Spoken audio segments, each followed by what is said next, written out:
Hello, Podcast Nation. Welcome to another episode of the Be Great, Be Kind, Steve Kim Experience podcast. I am so excited and super honored to have a phenomenal human being on the podcast.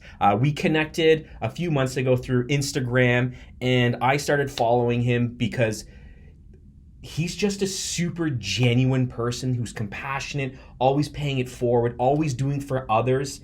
That's the motive. That's really what it is. So I'm super excited to have Disco. You're here. Thank you so much, man. I'm so happy to be here. It's a long time coming. It is, right? It's a long time coming. I know this morning we were just talking over IG, and I was like, hey, man, I'm going to be shooting a podcast. Do you want it?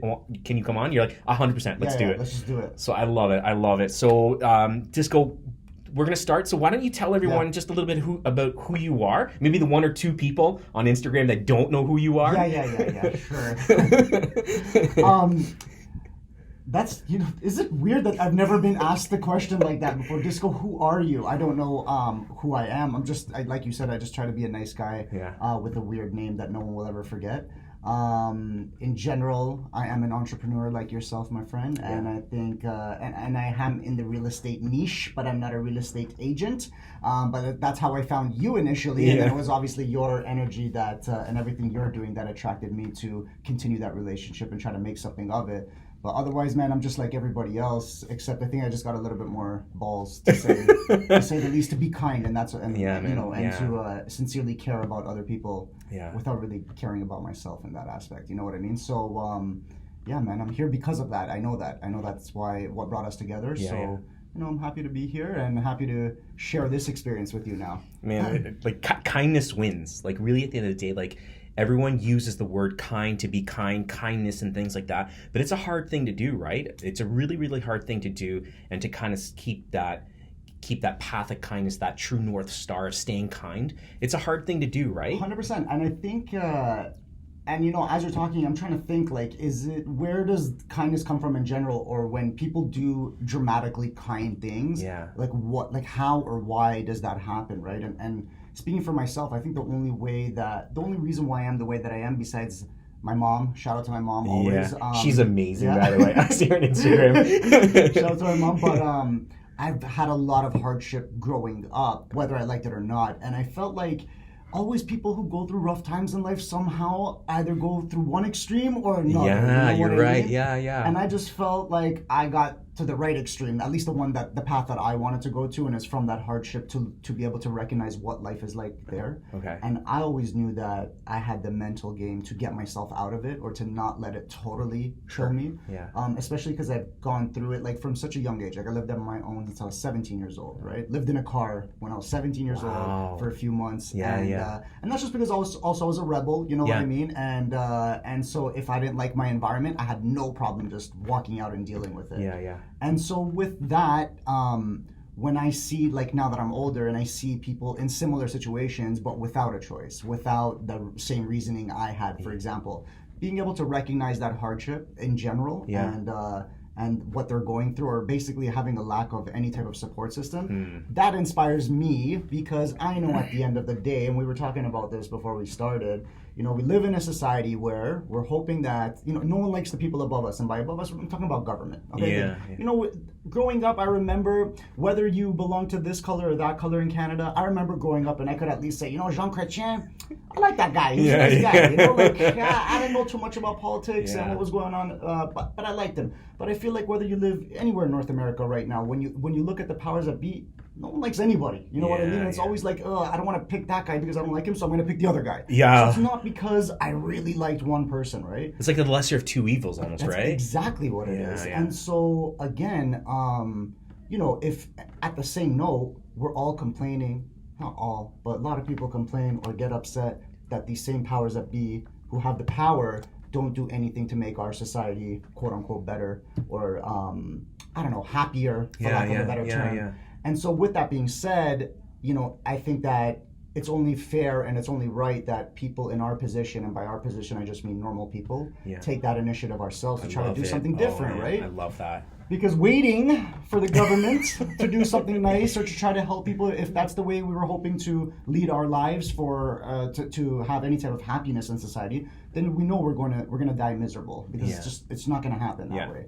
So again, having an understanding of that, and I know not everyone thinks the way that I think, so I'm blessed to have that way of thinking, and because of that, I have no choice. When I wake up, I'm disco, I'm happy, I gotta be nice to people, and they're never gonna forget it. I love it. I love that story. I love kind of where you were, how you took those lessons to kind of formulate who you are and kind of continue down that path. Now, disco, I know you said you changed your name about 9 years ago.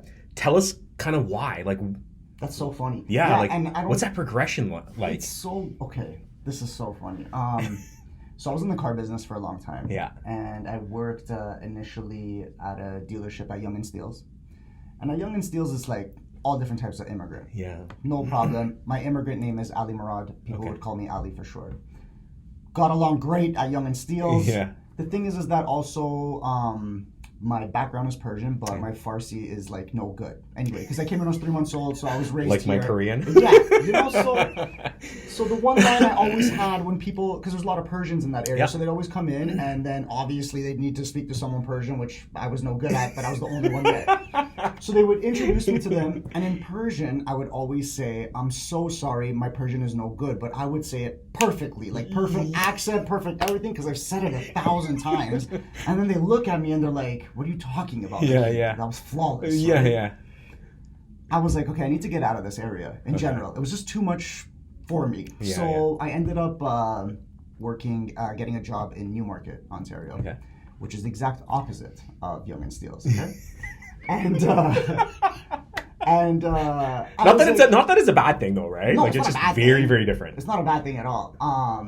But it's different. And so I go up to Newmarket, but I'm like, I didn't want to be that immigrant car salesman, because at the end of the day, car salesmen have a bad stigma attached to the type of person they are, right? Real estate agents, right? 100%. But even car salesmen, I think, get it a little bit worse. And I did it for 10 years. Anytime someone came and before they even got to know me, I felt like they were going to lie. Even saying their name, sometimes I'm like, you're probably just saying that name because you're afraid I'm going to somehow call you or something after the fact, right?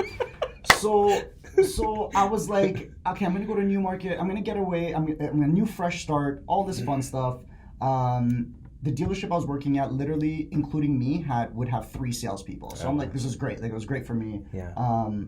And I walk in, and the first thing I do is I meet the guy who's right beside me, and his name was Ali. And I'm like, are you kidding me?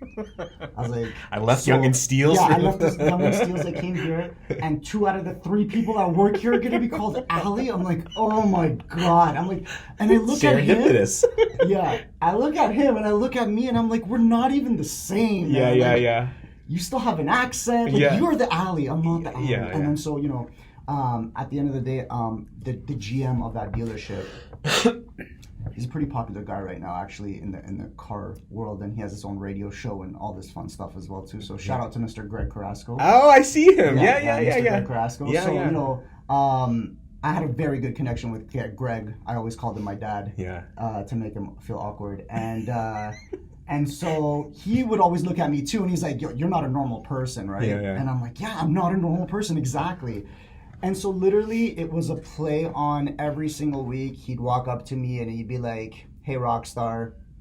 Hey, what would he call me? He would call me these ridiculous names. And then one day by accident, he said the word disco, right? I didn't think anything of it, but like in my heart, I felt something. Needless to say, that next day, this was a Friday that I heard the name. So Friday night I go shopping. And I totally changed my entire look. So up until that point, I wore the same thing as every other car salesman, which was a dress shirt, a tie, and pants, dress pants. And then so the next day I walk in Saturday morning meeting, I have bow tie, suspenders, and my name's Disco.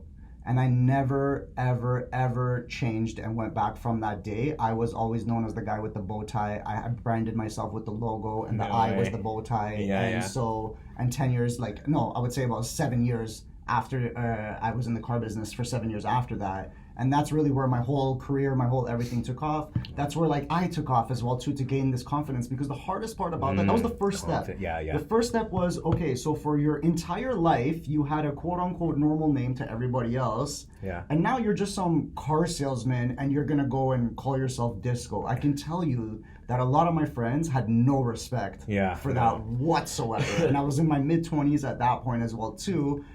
They never said it to my face, but I know half of them thought I was stupid, like for even doing something like that. And for the longest time, none of them would ever call me that, right? And like, that would hurt me because I'm like, at the end of the day, as a human being, you can't even pick your own name. I think that's the one thing I should have control over. Of course. Why are my parents, first of all, they should give me a name until like I'm 12. And at 12, I should be able to make this decision. Do I want to keep this thing? Or do I want to be called something else? Because like, that's the one thing that's mine. And so that was the hardest part, but even I stuck through it, and until now, my mom will call me Disco. No shame, no problem, because the respect is there that like it wasn't just a gimmick, you know what I mean?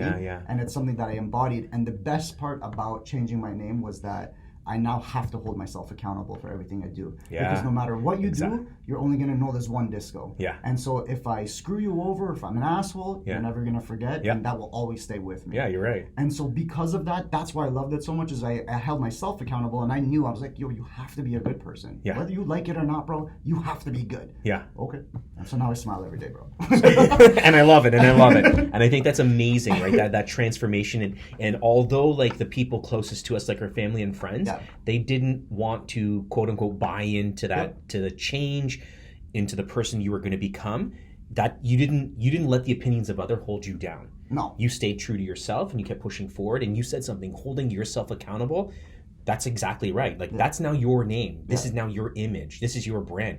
You're accountable to no one except for yourself, right?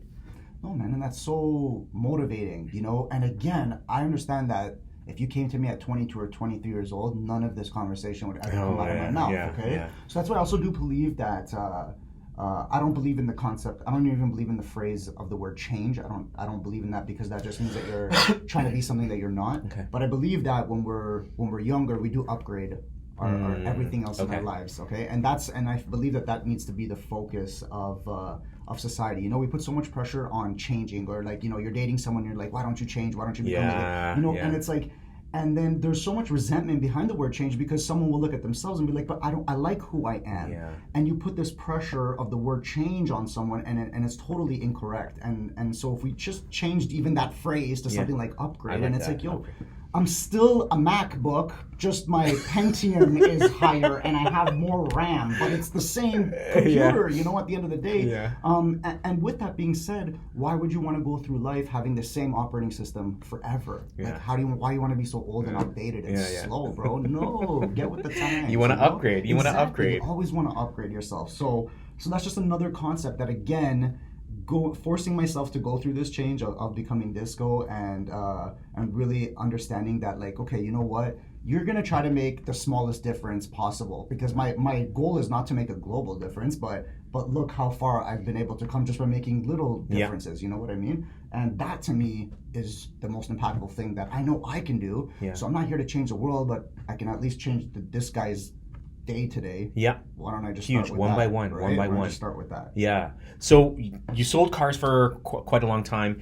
Tell everyone, what do you do now? So you alluded a little bit to it about, Remax and things like that. But like, what are you doing now? Like entrepreneurship, absolutely, you're deeply rooted in that. It's who you are. But what do you do? What do you do? I still wake up every day and I'm like, how am I gonna get paid today? That's my life. I'm 100% an entrepreneur still to that point, But so what happened is, my entire life I was always good at two things: sales and obviously marketing. And the problem was that I was always working for people who never appreciated my sales or my marketing. Appreciate people, right? Like, it's so weird, because I look back at the dealerships that I did work for, and like, I was insane. Like, I was the best human they had in that place in terms of like the energy I would give their clients and how happy I would make people. Like, I know I should have been getting paid extra just for that, but it was almost like they resented how weird I was instead and couldn't embrace it, right? And again, I believe everything happens for a reason. So when I left the car business, I really had no clue what I wanted to do. But I know myself, and I knew that if I had stayed in the car business, making great money, driving beautiful cars, and just having that quote unquote good life, that good Instagram life. Yeah, I love that, right? The good polished Yeah, Instagram social media life. I could have sold that easily being in the car business. I knew I would never achieve anything I ever wanted to because it was too easy. It was too comfortable. And I'm the type of person that if I want something, I have to put myself in an uncomfortable situation. Yeah. I have to light that fire under my own butt. Man. That's the only way I can do it. So I just quit, and I didn't know what I was going to do. And long story short, I ended up starting with a small Canadian startup. I sacrificed I started reading books, and then I never read books in my adulthood, and in my 30s, once I left BMW, was the last dealership I worked at, I was like, okay, I should read books because I know they help people. Yeah. So I'm like, let me figure out, and I did. Disco, you're talking to a teacher, Right, a former teacher. Yeah. Right. So I read books, and I was like, oh my god, these are. And by reading books, I did audiobooks. Yeah. Oh yeah, huge. I do those as well. You know, the beauty of audiobooks is they're very underrated because when you read a book, you are really only taking in your understanding of the book. Mm-hmm. Okay. That might be, it's like reading a text message. Mm-hmm. If you send me a text message, Oh, I yeah. don't know how you meant to send that text. That's why half the problem, people fight all the time because of a text message. Yeah. So even with the book, the audiobook, yes, it's because I don't like reading a book, but being able to hear the way an author wanted to put out their content, to me, was so impactful. Yeah. And I think that that's also why it gave me so much motivation and courage than having to read these words to myself and really try to get the feel for what they were saying, right? So FYI, audiobooks, totally Audible. Just download the app and get a free book. It's totally worth it. So I started reading books to give me motivation and courage to be like, okay, what do I do? I don't know what to do. I have no clue how to do anything by myself. And that's wickedly scary. Entrepreneurship is scary, right? You said something there's massive discomfort in leaving a quote unquote secure job. It's crazy uncomfortable. 100% it is. Right? Even, especially when you're at that time, I want to say 32 or 33 and have no family support, in the sense that my parents don't have money or anything like that. I had no support. Yeah. I have just whatever my savings were. And it's not like I cared about savings a lot when I was living my good life. You know what I mean? I thought I was going to keep getting paid. And so yeah, with all that added pressure, and I'm 30-something, so in my immigrant parents' eyes, I should have been married and had the kids and by 18 now. kids, you know and yeah. So I'm nowhere close to anything I should be doing. And that's also why I was like, okay, so I gotta do this because no one else is doing it, especially at my age at that time. None of my friends were, everyone was settled except me. And so I was like, I need to figure out what I'm going to do. I got an opportunity to start with a Canadian startup, and they had this amazing product. And I was like, okay, this is my calling after reading all these books about taking opportunities and maybe you don't see what you're going to get into now, but you got to think about the long term and blah, blah, blah, blah, blah. Yes. And one day, literally, a man walked into my life with this product, and he was so upset and he didn't know what to do or how to sell it. And I saw the product. I'm like, oh my God. I'm like, yeah, I could totally do this. I've never done this industry before, but I could totally do this. Long story short, about 8 months later, walks into my house and he says, sorry, man, I can't pay you anymore.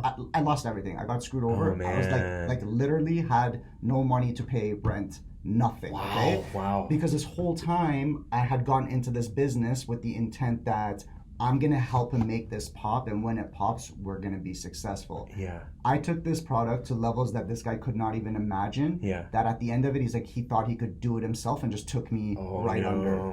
And I was like, this didn't actually happen to me. And at the time, I had a roommate where I was living, and my roommate witnessed the whole thing, and his jaws were to the ground. He's like, yo, what? What do you mean?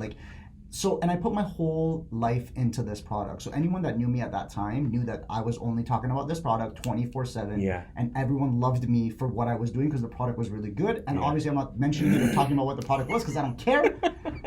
But you're not letting it hold you down. But I'm not, and the crazy part is that in that moment where literally that happened and my life again got turned upside down now, because I'm like, I just left the car business. I had my savings. I sacrificed this whole time. And now he's gone and I have no more savings. I'm like, what do you mean? Now what am I going to do? So I just went into depression like most people do, And that was the most challenging part, because now I'm 34 And now I'm even worse off than when I was 33. And I was like, are you kidding me? Like, this can't be it. This can't be it.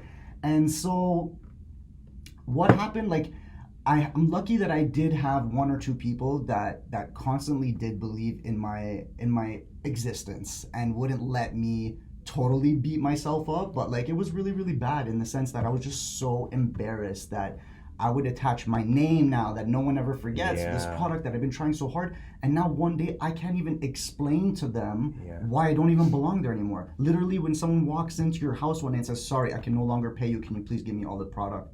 And he leaves. I'm like, this was from a movie. This wasn't real life. This wasn't. And so like, what am I going to do? Go on Facebook and say, sorry guys, I got screwed over. Oh, poor me, this, that. I couldn't bring myself. My pride couldn't even bring myself to let other people know that, like, yo, wow, look what just happened to me, you know? And I didn't want people to feel sorry for me like that at all. Because I also knew, I'm like, this is the messed up person I am. I'm like, you know what? Thank God this happened to me and not someone I know, because how the hell would they be able to handle it, you know? Even going through depression, even being upset, I'm always like, yo, at least it happened to me, because I know somehow I'll come back to quote unquote normal at the very least. But I also know a lot of people that if they got hit this hard, they may not be able to come back from something like that. You're right. And so that was really important to me. That was my motivating factor to be like, okay, bro, you're going to tell the story. At least you're going to survive. Like, don't give up. You're going to survive. Ended up meeting Gary Vee randomly. No way. So one of my buddies that really had my back and try to make sure that I was okay every day, ended up buying tickets to go to this conference, Hasten Hustle. Last year it was at the Sony Center. And he bought me a ticket. We went there, and before the event, you can go meet up at like some random spot downtown Toronto where you can go enter your name in for a draw. They're picking out like 30 people or 100 people max, I would say, to win a pair of Gary Vee's new shoes that were launched that day from K-Swiss, and an opportunity to meet him to get it signed right after the conference. I'm a huge Gary Vee fan, by the way. I'm so like the past happy. like few months, someone had actually like was like, hey, you know what? You need to check him out, right? Yeah. Like he's saying a lot of things that like kind of line up with That how would you resonate. are. And Yeah, I was like, and so I went down that rabbit hole. Probably when was it? Early to mid-December. That's awesome. Insane. So that's cool. So sorry. No, that's crazy. No. So I go to Hasten Hustle. We go to this conference. It was awesome. Met I just taking in the whole like motivational speaking, not just motivational speaking, but he's also learning about entrepreneurship. Hasten Hustle is all about for entrepreneurs. Half the people I met were real estate agents. And I knew that I was always like very, very creative, and I wanted to start a company where I can just help other people with sales and marketing. Love it. Because I'm very good at sales and marketing. That's all it is. I just don't have money. That was the only thing at that point, right? Yeah. So, and I always had a passion for people. You know what the funny thing is that in all that depression and all that messed up life that I had when the guy walked out on me, this was in October, it was year 4 of my Disco Donates. So what I do is every holiday season is I have a thing we just started with one Starbucks in Aurora, that I was just friends with this one Starbucks in Aurora, and one winter time I was like, guys, can I just come and like put a box in your Starbucks so that people can just donate stuff to it, and then I can just donate it on their behalf or whatever? And they're like, yeah. And this was like now 5-6 years ago. And then so what happened was it went from 1 store to like 8 stores, and then this past thing it was like up to 30 Starbucks stores out of nowhere. So I saw that. I think that was it. I was like, what is going on with this guy who's going into Starbucks and having people like donate? And stuff. I think that's when I fell down the disco rabbit hole. I was like, I need to know more about this guy. So and I'm a nobody, guys. Like, there's nothing. This is just proof about just taking initiative, right? So like I was nothing. I was a car salesman that I went to Starbucks all the time. I became friends with the people in Starbucks and just asked them if I can put a box there. Yeah. But because of the impact it had with the community, that's another thing we can easily talk about. And I'll just say one thing. The thing about what we do and how hard we try to at least show people how cool it is to be kind, because I feel like that's what we do. All people want is a channel to be kind as well too. You know what I mean? And just by providing that box, I let everyone else actually show who they actually are. You know, people want to give. People do want to be nice. You're right. But if we leave it up to governments, they'll never give you the open door to do it. How do we not have a volunteer day where everyone in society has to go out and volunteer? It makes absolutely no sense to me. Like, How is that not a logical thing for us to be doing in 2019? How is helping each other not a thing that's made a thing like that we have to be doing? Why is it that random people have to go and create these initiatives? It's so weird. So anyway, even in all that depression, I have nothing, no place to live, no nothing, and I'm still going and I collect these boxes. I can't swear. I collect these boxes and I'm putting it together, and bro, I'm like crying because like it's so overwhelming, the amount of work. I failed arts and crafts. I hate doing anything that has to do with it. And at this point I have to put together 13 or 17 stores that was at that time. I'm trying to put all that stuff together, and I'm like, the irony in what I'm doing right now in building these boxes for like the people less fortunate. I'm like, I could totally be receiving everything that these people put in this box. I'm like, I could use that stuff too, man. And I still had to go and donate that stuff, and I did it with pride, and I was so happy to do it. But it also goes to show that like there's no excuse, for anything. Doesn't matter how bad of a situation I was in. Like, it's so easy to help somebody else, so easy to help other people and just make them smile, right? Anyway, went to this conference. Conference was like in February now. So in October, life falls apart. The winter's just so depressing in Canada. It's not even funny. So having nothing and being wintertime in Canada is ultra depressing. And being in your 30s and being single, oh my God. Like, I'm telling you, I got hit with the worst possible thing. So if I can come out of this situation, there's nothing that can hold me back, right? So then in February, I go to Haste and Hustle with my buddy. We're sitting there halfway through the conference. My phone goes off and it's like, oh, congratulations, you've won. And I'm like, no way. Yeah. I look at him, he's looking down on his phone, he's showing me, he won too. I'm like, no way, we both won. That's amazing. There's at least 3,000 people there. So it's not, I know it's not like one of these things where like everybody won. Yeah. So we both won. Awesome. Conference is done. We go to I forget, it's a Sick shoe store downtown, everyone knows, but I forget what it's called right now off the top of my head. We go there, we pick up the shoes, a case with shoes, then we go back to this other location that they message you to go, and it's about like 100 people there. You wait in line and you have an opportunity to go meet Gary Vee. No. So I have that video as well too. I go and meet Gary Vee for like 2 seconds. He came out with this book that day, he came out with the shoes, so he signed everything for me, whatever. And I talked to him and I'm like, Gary, I don't want anything from you. There's nothing motivational I need. I just want to let you know that I appreciate everything you do, and I'm gonna start a company just based on love. I don't know what it's gonna be and what it's gonna do, but whatever it is, it's gonna be love, and I'm just gonna put that out there. And I think that's my thing. That's what I'm gonna sell. And obviously he was just like, yo, that's awesome, that's amazing, you're gonna do well, blah blah blah blah blah. Yeah. And so that's it, man. It was literally like the next day that like One Love company like took off. One Love Sales and Marketing, it actually happened, and I totally believed in myself. And so now I'm just like an independent sales and marketing guy. Everything, like I did a commercial for K-Swiss, and I've done things now in the past year that I never thought I could do. I always knew actually I could do it, but never thought I'd have the opportunity. Oh, so now I do all types of like video marketing, all that fun stuff. And then I did my podcast as well too last year, and I'm the go big or go home type of guy. And so I did like 160 episodes in like 8 months. Saw that. I saw that. I was like, so what? That's insane. Yeah. Too. So again, I was just like, I needed this like revitalization of myself. So just like you, I'm going all out. Let's do this business podcast, whatever we can do. Let's make this happen. Yeah. And it was still it's still been a very rough road. Oh, huge. Trying to make it to where I'm at. Because I still, like I said, I wake up today still like, okay, how am I going to make money today? I don't know how I'm going to make money. So, I got this from quite a number of agents being like, oh, what I'm doing currently on social media and everything, it must be so easy. Like if someone goes on your Instagram account. I love it. Right? Yeah. They go on your Instagram account. Like, it's legit. Yeah. Like you have a wicked following. Yeah. Like, and I'm not talking like, the thousands of people. But you know what's interesting? It's interesting because I pay attention. You pay attention to people. Yeah. I pay attention to people. And it's interesting when I see someone who has like 25, 35, 40,000 followers. Yeah. And then they have 71 likes. Yeah, 100%. Right? And I'm just like, I know it's easy to buy. Very. But it's engagement though, right? 100%. You have wicked engagement. So it may look easy, right? It may look like you were on it's been an easy path for you, but you said it. It's a struggle. Like you wake up in the morning, you're like, I need to eat, I need to like pay my bills 100%. And stuff like that. What keeps you going? Like what keeps you going? Like what prevents you from going back to a six-figure salary, funny. A six-figure salary, driving nice cars? Yeah. And having a good life. Right? I hate cars, bro. So I love it. I have a group of friends. So funny, I sell cars for 10 years. I have a group of friends. I don't know how to change oil. My friends know everything about cars, Yeah. but try to get them to build a relationship with you. Yeah. You wouldn't even want to talk to them, my friends. Got it. Losers, no. But that was the difference. I was amazing with people. Like, I love people, right? Yeah. It shows. Like, it shows. We This try. is the first time we met. First time we. I feel like I've known you for like almost 40 years of my life. I'm so happy. Yeah. I'm so happy.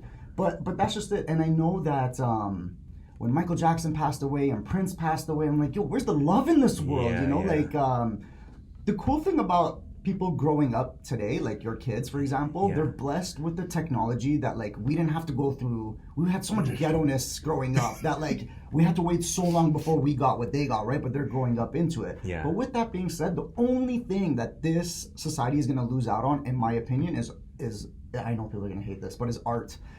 The type of art that we experience growing up, because I feel like even art today is so based on technology. Okay. Like even the music is so digital now. You know what I mean? It's not as raw. The art we see like on Instagram, we see on Facebook. Yeah, I created that in an app or on Photoshop. Yeah. You know what I mean? It's not about how well someone can just naturally paint anymore or something like that. Yeah. And so, you know, I just know that because I don't have anything I should have at my age, that there's a reason why I was, I don't know, meant to do something a little bit different or something a little bit more special. And I don't even have an end game. So I don't even know what it is I want out of life. And so I'm just going to be that guy that like, I'm just going to keep doing what I'm doing and see what happens. Which is why I don't have a girlfriend, because why would you commit to that? Right? You will, my friend. You will. I'm sure they're like banging at your door to get in.